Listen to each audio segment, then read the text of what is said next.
Brand Origins is made possible by Partizan. From product photography to customer support, get an entire team to manage and grow your brand's social media pages for you. Visit partizan.ph for more details. Jollibee is the biggest fast food chain in the Philippines. If you're living in the Philippines, it's not that hard to find a Jollibee branch nearby because they're everywhere. From a single branch ice cream shop, Jollibee now has over 1,100 locations as of 2019. The size of Jollibee made me wonder what it was like in the beginning, and so in this episode, we're going to learn about the brand origin story of Jollibee. Jollibee's story starts with its founder, Tony Tan Cak Tiong. Tony Tan Cak Tiong is a Filipino entrepreneur. Tony's family came from Fujian, China, and financially, they weren't exactly doing well because at that time, Fujian was one of China's poorest provinces. And so to make ends meet, Tony's father worked as a cook in a Chinese temple, and hoping for a better life, they immigrated to the Philippines. The family landed in Davao City, and since Tony's parents had experience in cooking, they opened a Chinese restaurant. Tony's family contributed and helped each other out. This is actually a common thing for Chinese families here in the Philippines, where the children are very likely to be trained early on to be the future managers of their family business, and this is exactly how it was in their family.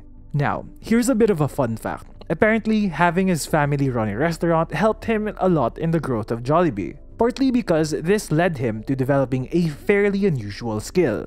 Tony Tan Cak Tiong's friends share that Tony had the uncanny ability to pinpoint minor ingredients that most of us would not notice, or what ingredients can be added to make it taste even better. Tony got this from when he was younger, since he would often be hanging out around the kitchen, helping his father prepare meals.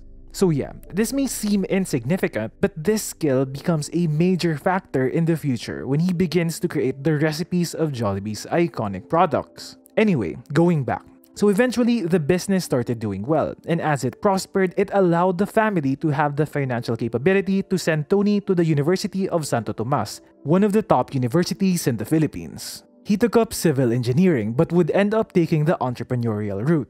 Tony's entrepreneurial journey started after graduation. After a visit to an ice cream plant, Tony had a vision on how to kickstart his entrepreneurial journey. In 1975, Tony Tan Cak Tiong, only 22 years old then, relying on his family savings, he decided to shell out 350,000 pesos. That's around $6,500 in 2019. And he went on to franchise two Magnolia Dairy ice cream parlors called the Cubao Ice Cream House and the Quiapo Ice Cream House. Since he was now running his own business, Tony applied one of the things he learned from his dad, a mantra that's simple, a bit cliche, but it works. Focus on the product, make delicious food, and keep your customers happy.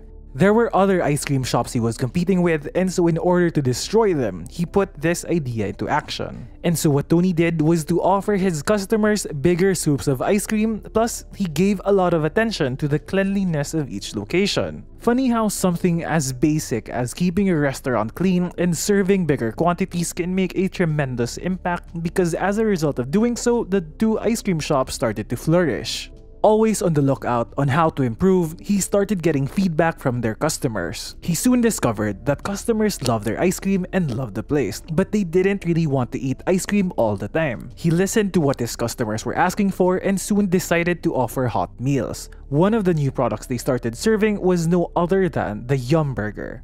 The Yum Burger was a big success. People kept coming back for more. They just couldn't resist the Yum Burger, which is still one of Jollibee's most iconic products today. At this point, the Yum Burger became so profitable that it made them decide to pivot from an ice cream parlor into a hamburger house. The ice cream parlor branch in Cubao becomes the first Jollibee outlet, and the Yum Burger becomes its first flagship product.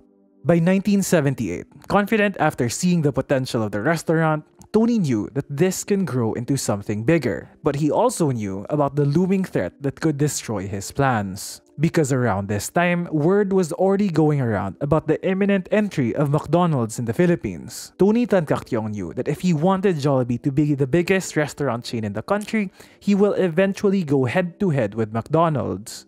It wasn't going to be easy because at that point, McDonald's already had a 23-year head start and had just opened a branch in Japan, which happens to be their 5,000th location. He sought advice from friends and family, and most of them, fearing a head-to-head scenario with McDonald's, were sharing possible options that he could take. They even told him that it's alright if he stops now since he's still young and he still has time to work on something else. They even recommended, hey, why don't you just open a McDonald's franchise? And one of his friends actually just straight up said, they will eat you alive. So basically, Tony had two options. Option A, he can retreat, back down, start something new, or franchise a McDonald's location. Safe and secure. Option B, he can attack, go all in, and go head to head with McDonald's. A very risky choice that will require him to give everything he's got, will require nothing less than years of hard work, all for something that does not guarantee success. It wasn't an easy decision. I mean, put yourself in his shoes. Imagine launching a company. The business starts doing well, makes people happy, and makes you happy. But then, hearing about the threat of a competitor who can take it all away, a competitor that is 5,000 times bigger than you, what do you do next? Tony Tan Caktiong decided to go all in and do battle with McDonald's. Since the decision has been made, it was time to prepare for war. Tony and his family went back to the drawing board. How do we beat McDonald's? I like imagining this moment being in a war room, poorly lit room with a big map on the table with every member of Tony's family brainstorming, roles being assigned, calls being made to possible partners. It's a bit excessive, but then again, if you have a handful of branches and you're facing an invading company with 5,000 stores, you do have to take extreme measures. And that's exactly what Tony and his family did. First thing they did was study everything that McDonald's was doing that made them successful. One of the things they noticed was that they had a mascot, the uniforms of their crew were colorful, and they had a specific way of cheerfully greeting customers. Tony took note of these seemingly minor details, improved them, and implemented them in Jollibee. Next thing they had to work on was the menu. You see, their food wasn't bad, their food was good enough. But good enough wasn't going to take down McDonald's. And so, they did what every entrepreneur would do. Study McDonald's menu and, well, they hate to admit it, but they started copying the menu. They realized that they may need to introduce French fries, fried chicken, and more burger variations. But here's the thing, they didn't merely copy. Tony understood the Filipino consumer. He knew that Filipinos have a different preference in terms of flavor. That Filipinos prefer dishes that were sweeter and tastier. Just like in war, the invading force is always at a disadvantage since they are entering unfamiliar territory. This was Jollibee's edge. They understood the market better. And this was probably one of the shining moments of Tony's sensitive taste buds that allowed him to pinpoint minor ingredients, because they were able to come up with a product that up to this day, we all still enjoy. Creating a sweeter version of the famous dish, Jollibee launched the Spaghetti Special. If you go online and find food reviews of Jollibee from non-Filipinos, a 100% consistent comment right after they first tried the spaghetti is that it is so sweet. The Spaghetti Special, or the Jolly Spaghetti as we now call it, has more meat, has more cheese, has slices of hot dogs, and uses banana ketchup instead of tomato sauce to get the extra sweet taste. Non-Filipinos would find our spaghetti to be too sweet, but for Filipinos, for us, it's exactly how we expect our spaghetti to taste like. Now the next thing they worked on was the brand, and they started with a name. Apparently, Jollibee was spelled differently. Originally Jollibee with one L and one E, they felt that it was a bit off. So with a simple change, they added another L and another E, now becoming the Jollibee we know today. So why did they call it Jollibee in the first place? They chose Jollibee because they felt that a Jolly Bee perfectly describes Filipinos. It visually paints the Filipino spirit of light-hearted everyday happiness. Quoting from Tony, "The bee hops around and produces sweet things for life and is happy even though it is busy. And that's why it's called Jollibee." And regarding the logo, Manuel Lumba, the marketing consultant during this period, drew inspiration from his then 6-year-old daughter's Disney comic books. Quoting from Lumba, "I began to draw. If Disney had a mouse, why couldn't I have a bee? Then I added a chef's hat to suggest quality food, a red dinner jacket with a vest to boot, white gloves that reminded me of Disney characters, and taking inspiration from Tony Velasquez's Nanong Pandak comic book character, I exaggerated the cheeks. Of course, the first Jollibee logo looks way different, especially from the waist down, since the bee used to wear green pants instead of the yellow and red stripes it has today.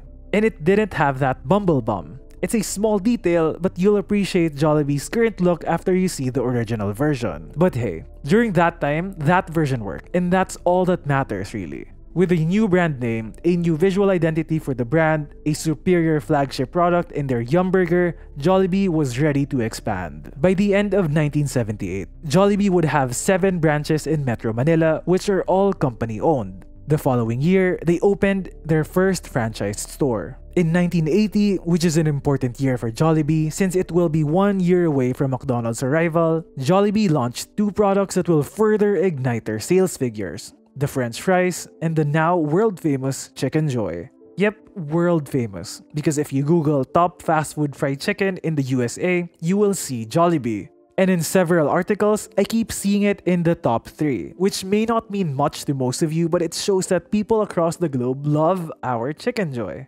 Explosive sales eventually triggered the Chickenjoy's rise to becoming the flagship product of Jollibee, and along with the Yum Burger, the French fries, the Spaghetti Special, they now have a menu that will put McDonald's dominance to the test. In 1981, McDonald's opened their first branch in Manila, marking their arrival in the Philippines. With confidence sky high, McDonald's was ready to invade the entire country.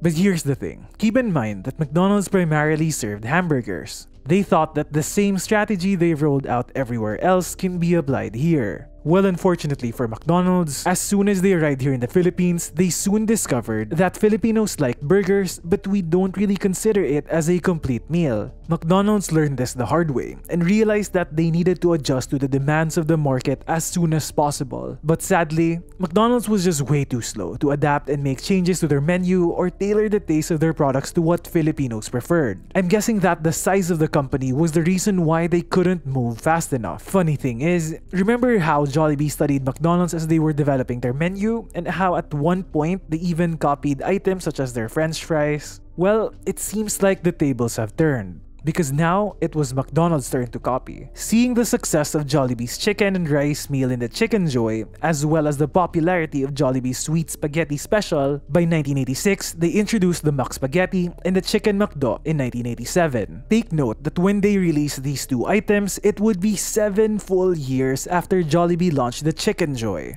These were good adjustments, but it was just way too late. Jollibee was steamrolling, opening branches left and right. And to understand why it took them so long to make changes in their strategy in beating Jollibee, we're gonna have to quickly switch over to McDonald's side of the story. George Yang, founder of McDonald's master franchise holder in the Philippines, did say that it was getting increasingly frustrating that he couldn't make adjustments as fast as he wanted to. One of the reasons being that McDonald's Philippines was a partnership between McDonald's International, the mother company of McDonald's, and George Yang's firm. Because of this setup, George Yang didn't have as much control as Tony Tan Caktiong did with Jollibee. He needed a go signal from McDonald's International as to new plans and adjustments. On the other end, Jollibee was implementing new ideas at an increasingly fast rate, and it was simply too fast for McDonald's. Some consider Jollibee's first mover advantage as the reason why McDonald's couldn't catch up. But it's a bit of an inconclusive take, because apparently McDonald's went through this same thing before. So years ago, McDonald's was the long-standing leading fast food brand in Greece. But then, another fast food chain entered the race and started beating the crap out of McDonald's. The brand's name is Goodies. Goodies replicated everything that worked for McDonald's except their menu. Goodies had a menu that was localized. So unlike McDonald's, who simply brought in their American burgers, Goodies offered Mediterranean food instead of only offering burgers and fries. The result? As of 2018, Goodies Burger House has 127 locations in Greece, while McDonald's has 24. One thing here is clear. Having a standardized menu across the globe will have a difficult time winning the hearts of markets where there is a strong local food menu. And in this case, Goodies Burger House in Greece and Jollibee in the Philippines. Despite their efforts, Jollibee would continue to widen its lead in the industry, and McDonald's would start playing catch up even until this day. There's just so much momentum on Jollibee's side. And quoting from this website, everywhere there was a McDonald's, you'd find a Jollibee. But you would find a Jollibee in places you wouldn't find a McDonald's. McDonald's wouldn't admit it, but the results speak for itself. Jollibee has beaten McDonald's. I loved the Jollibee story because it's a real-life David versus Goliath story. In 1991, 16 years after its launch, Jollibee opened its 100th store with sales of up to 2.65 billion pesos. And in 2019, Jollibee has 1,100 locations and is the biggest fast food chain in the country. And to think that at one point, Tony Tan Caktiong could have backed down and could have simply ended up as a McDonald's franchisee. He's currently one of the wealthiest in the Philippines, and he still leads JFC. His goal? To turn JFC into the biggest fast food chain conglomerate in the world. And so that's about it, guys. Now you know about the brand origin story of Jollibee. My name is Chris. I'll catch you again next time for another episode of Brand Origins. If you enjoy the show, it would mean a lot if you can tell your friends about Brand Origins. We're on Facebook, Twitter, and YouTube. This episode is made possible by All Day Customer Support. As your business day ends, All Day's team wakes up and goes online to make sure that all your customers' concerns sent via Facebook, Instagram, and email are all attended to. For more details, visit brandbaker.co/allday. Once again, thanks for listening to another episode of Brand Origins.